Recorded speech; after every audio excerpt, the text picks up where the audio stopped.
Hi friends, welcome back to my channel Random Clicks of Kavi. So இந்த வீடியோவில் நம்ம கீரை குழம்பு எப்படி வைக்கலாம் அப்படின்னு சொல்லி தான் உங்கள்கிட்ட காட்ட போகிறேன். ரொம்பவே ஈஸி அண்ட் ஹெல்த்தியான ரெசிபி இது. அட்லீஸ்ட் வீக்லி ஒன்ஸ் ஆச்சு எடுத்துக்க ட்ரை பண்ணுங்கள். இப்போ பாசிப்பயிரை நான் நல்லா வாஷ் பண்ணி எடுத்திருக்கேன். ஒரு 1/2 hour வந்து நான் ஊற வச்சு எடுத்திருக்கேன். இப்போ வந்து குக்கரில் பாசிப்பயிரை ஆட் பண்ணிக்கோங்க. அது கூடவே தண்ணி நிறைய ஆட் பண்ணிக்கோங்க. பிகாஸ் அது நல்லா குழைய விடணும். அப்போ தான் கீரை போட்டு நல்லா கடையும் போது ரொம்பவே டேஸ்ட்டாக இருக்கும். குக்கரில் பருப்பு வேக வைக்கும் போதே உப்பு ஆட் பண்ணிக்கோங்க. உங்களுக்கு தேவைன்னா நீங்கள் வந்து மஞ்சள் தூள் கூட ஆட் பண்ணிக்கலாம். பட் உப்பு வந்து ஸ்கிப் பண்ணிடாதீங்க. அப்போ தான் வந்து அந்த பருப்பில் நல்லா பிடிக்கும். ஸோ உப்பு மட்டும் நான் ஆட் பண்ணிக்கிறேன். உப்பு ஆட் பண்ணிவிட்டு நான் வந்து விசில் போட்டுடுறேன். ஒரு 5 விசில் விட்டு எடுத்துடலாம். இப்போ பாருங்கள், நம்ம போட்டிருந்த பருப்பு நல்லாவே குழஞ்சி வந்துடுச்சு. ஸோ இந்த மாதிரி நல்லா குழைய வச்சுக்கோங்க. அப்போ தான் வந்து குழம்பு ரொம்பவே டேஸ்ட்டாக இருக்கும். இப்போ வேறு ஒரு பேன் எடுத்துக்கலாம். அது கொஞ்சம் பெரிய பேனாகவே எடுத்துக்கோங்க. இப்போ அந்த பேனில் வந்து எண்ணெய் ஆட் பண்ணிக்கோங்க. ஸோ சட்டி நல்லா காஞ்சதும் உங்களுக்கு தேவையான அளவு எண்ணெய் ஆட் பண்ணிவிட்டு, எண்ணெய் நல்லா காஞ்சதும் எப்போது போல் கடுகு, ஜீரம், கருவேப்பிலை, வெங்காயம் போட்டு நல்லா தாளித்து விட்டுக்கோங்க. நீங்கள் வேணும்னா கூட வெந்தயம் கூட ஆட் பண்ணிக்கலாம். அதை ஆட் பண்ணிவிட்டு நல்லா மிக்ஸ் பண்ணி விடுங்க. அப்புறம் ஒரு கைப்பிடி அளவுக்கு நீங்கள் கருவேப்பிலையை ஆட் பண்ணிவிட்டு அதையும் நல்லா பொரிச்சு விடுங்க. அப்படியே லைட்டாக மிக்ஸ் பண்ணி விட்டுருங்க. இந்த டைமில் வந்து அடுப்பு கொஞ்சம் சிம்மிலே வச்சுக்கோங்க. ஏன்னா டக்குன்னு வந்து கருவேப்பிலை வெந்துடும். ஸோ ரொம்ப கருப்பெல்லாம் ஆகக்கூடாது.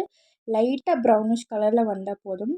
அதே மாதிரி இப்போ வந்து பெரிய வெங்காயம் வந்து நான் கட் பண்ணி வச்சுருக்கேன். அது கூடவே இப்போ பச்சை மிளகாவும் ஆட் பண்ணிக்கோங்க.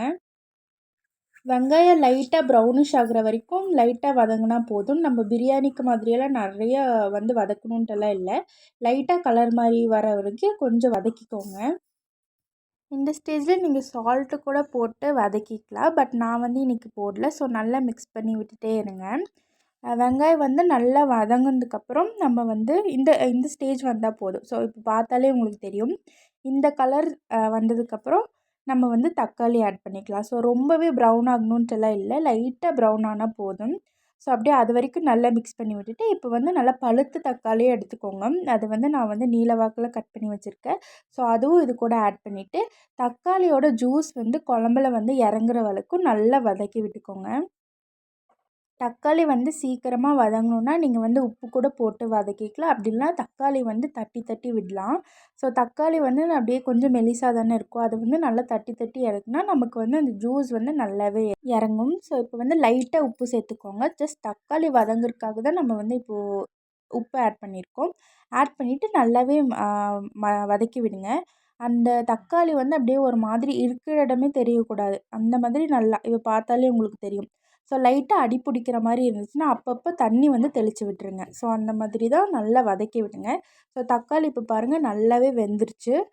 இதுதான் வந்து கரெக்டான ஸ்டேஜ். ஸோ இந்த மாதிரி கொல கொலன்னு வந்துருச்சுன்னா வந்து தக்காளி வந்து ஜூஸ் எல்லாம் இறங்கியிருக்கு அந்த குழம்புல அப்படின்னு சொல்லி அர்த்தம். ஸோ வந்து நல்லா மிக்ஸ் பண்ணி விடுங்க. அதுக்கு முன்னாடியே நான் வந்து பருப்பு கீரை வந்து நல்லா பொடி பொடியாக கட் பண்ணி அதுவும் நல்லா வாஷ் பண்ணி எடுத்திருக்கேன். ஸோ அதுவும் வந்து இந்த கீரையில் ஆட் பண்ணிக்கலாம். இந்த கீரையில் நிறையாவே ஹெல்த் பெனிஃபிட்ஸ் இருக்குது. கண்டிப்பாக வீக்லி ஒன்ஸ் எங்கள் வீட்டில் எடுத்துருவோம். ஸோ நீங்களும் வந்து கண்டிப்பாக வீக்லி ஒன்ஸ் இது சாப்பிட்ருங்க. நீங்கள் பொரியல் மாதிரி வச்சு சாப்பிட்றதுக்கு பதிலாக நீங்கள் இந்த மாதிரி குழம்பு மாதிரி வச்சு சாப்பிடுங்க. ரொம்பவே டேஸ்ட்டாக இருக்கும். சாப்பாடோட, சப்பாத்தியோட, இட்லி, தோசை எல்லாத்துக்கூடயும் ரொம்பவே டேஸ்ட்டாக இருக்கும். மறக்காமல் ட்ரை பண்ணி பாருங்கள். அது மட்டும் இல்லாமல் குழந்தைங்களுக்கெல்லாம் வந்து குழந்தைங்கன்ட்டு இல்லை, ஞாபக சக்தி யாருக்கு யாருக்கு வேணும்னு நினச்சாலும் அதுவும் வந்து சாப்பிட்லாம். இது அதுக்கும் ரொம்பவே யூஸ்ஃபுல்லாக இருக்கும். ஸோ இப்போ ரெசிபி பார்க்கலாம். இப்போ வந்து நான் ஆல்ரெடி வேக வச்சுருந்தேன் இல்லையா, அந்த பருப்பை வந்து இது கூட ஆட் பண்ணிவிட்டு நல்லா மிக்ஸ் பண்ணி விடுங்க. எவ்வளோ பருப்பு இருக்கோ அது ஃபுல்லாக ஆட் பண்ணிக்கோங்க. அது கூட குக்கர் லைட்டாக வாட்டர் சேர்த்து மிக்ஸ் பண்ணி நான் இது கூட ஆட் பண்ணிக்கிறேன். நீங்கள் இதே வந்துட்டு உங்களுக்கு டைம் இல்லை அப்படின்றனா கூட அந்த பருப்பு கூடயே இதெல்லாம் ஆட் பண்ணிவிட்டு நீங்கள் இன்னும் ஒரு 2-3 விசில் வச்சா கூட வந்து சூப்பராக வெந்து வந்துடும். பட் இல்லை ஆனாலும் வந்துட்டு நல்லா இந்த மாதிரி வதக்கி விட்டால் தான் குழம்புக்கு வந்து நிறைய டேஸ்ட்டே கிடைக்கும். பிகாஸ் குக்கரில் வந்து விசில் போட்டால் அவ்வளோக்கும் டேஸ்ட்டாக தான் இருக்கும். பட் இந்த அளவுக்கு இருக்காது. ஸோ நீங்கள் வந்து இது டைம் எடுத்து நல்லாவே வேக வச்சுக்கோங்க. இப்போ வந்து குழம்புக்கு தேவையான அளவு தண்ணி ஊற்றிக்கோங்க. ஸோ மசாலாஸில் பார்த்திங்கன்னா மஞ்சத்தூள் ஆட் பண்ணிக்கோங்க. தேவையான அளவு உப்பு ஆட் பண்ணிக்கோங்க. பிகாஸ் நம்ம ஆல்ரெடி உப்பு ஆட் பண்ணியிருக்கோம். ஸோ அத பார்த்துட்டு உங்களுக்கு எப்படின்னு சொல்லி நீங்க உப்பு ஆட் பண்ணிக்கோங்க. ஸோ சாம்பார் தூள் 1 டீஸ்பூன், அதுக்கப்புறம் சில்லி பவுடர் 1 டீஸ்பூன் நான் ஆட் பண்ணிக்கிறேன். ஸோ அது மட்டும் தான் மசாலாஸில், வேறு எதுவும் வேணாம். ஸோ நல்லாவே மிக்ஸ் பண்ணி விட்டுருங்க. உப்பு பார்த்து சேர்த்துக்கோங்க. பிகாஸ் வந்து ரொம்ப உப்பு போட்டா இந்த குழம்பு நல்லாவே இருக்காது. இப்போ வந்து பார்த்திங்கன்னா, நம்ம ஆட் பண்ணி வச்சிருந்த அந்த கீரை வந்து கொஞ்சம் க்ரீனிஷா இருக்குங்களா, இத விட கொஞ்சம் ரொம்பவே நல்லா டார்க் க்ரீனிஷா வரும். வீடியோல பார்த்தாலே உங்களுக்கு தெரியும்.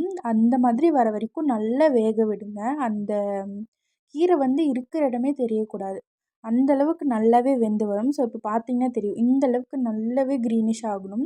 அப்படி இல்லைனா கூட நீங்க வந்து கடைஞ்சு விட்டுக்கலாம். பட் நான் வந்து இன்னைக்கு கடையல. பிகாஸ் குழம்பு நல்லாவே வெந்துருச்சு. ஸோ இதே மாதிரி நிறைய வீடியோஸ் பார்க்க நம்ம சேனலை மறக்காம சப்ஸ்கிரைப் பண்ணிட்டு, கூடவே இருக்க பெல் ஐக்கான கிளிக் பண்ணி வச்சுக்கோங்க.